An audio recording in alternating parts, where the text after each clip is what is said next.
பெஞ்சால் புயலால் பாதிக்கப்பட்ட மாவட்டங்களுக்கு திமுக சார்பில் 1,00,000 கிலோ அரிசி மூட்டைகள் அனுப்பப்படுகின்றன.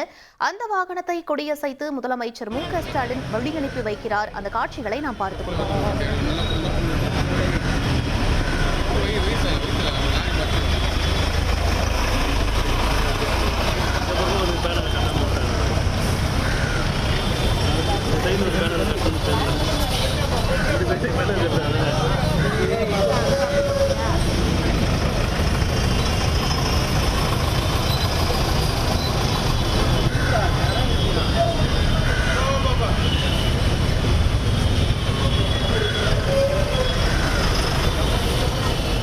இது பற்றிய கூடுதல் விவரங்களை எமது செய்தியாளர் பாஸ்கரிடம் கேட்டு பெறலாம். வணக்கம் பாஸ்கர், உங்களுடைய தகவல் என பதிவு பண்ணுங்க.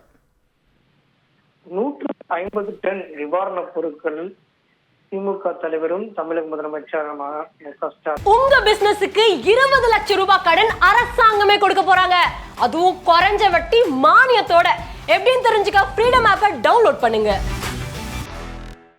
அண்ணா அறிவலத்திலிருந்து புயலால் பாதிக்கப்பட்ட மாவட்டங்களுக்கு வாகனங்கள் மூலம் அனுப்பி வைக்கப்படுகிறது. அண்ணா அறிவலத்தில் இருந்தவாறு தமிழக முதலமைச்சர் மு.க. ஸ்டாலின் நிவாரணப் பொருட்கள் எடுத்து செல்லக்கூடிய அந்த லாரிகளை கொடியசைத்து அனுப்பி வைத்திருக்கிறார். அமைச்சர்கள் மா. சுப்பிரமணியன் மற்றும் கீதா ஜீவன் ஆகியோர் உடனிருக்க திமுகவுடைய நிர்வாகிகள் உடனிருக்க திமுக சார்பாக புயலால் பாதிக்கப்பட்ட விழுப்புரம், கடலூர், திண்டிவனம், திருவண்ணாமலை உள்ளிட்ட பல்வேறு மாவட்டங்களுக்கு இந்த நிவாரணப் பொருட்கள் எடுத்துச் செல்லப்படுகிறது. லாரிகள் மூலம் எடுத்து செல்லக்கூடிய இந்த நிவாரணப் பொருட்கள் அங்கு இருக்கக்கூடிய திமுகவினர் மூலமாக பெஞ்சால் புயலால் பாதிக்கப்பட்டவர்களுக்கு வழங்கப்படுகிறது. திமுக சார்பாக 150 டன் நிவாரணப் பொருட்கள் லாரி மூலமாக எடுத்துச் செல்லப்படுகிறது. அந்த லாரிகளை கொடியேற்றி அனுப்பி வைத்திருக்கிறார் திமுக தலைவருமான மு.க. ஸ்டாலின். விவரங்களுக்கு நன்றி பாஸ்கர்.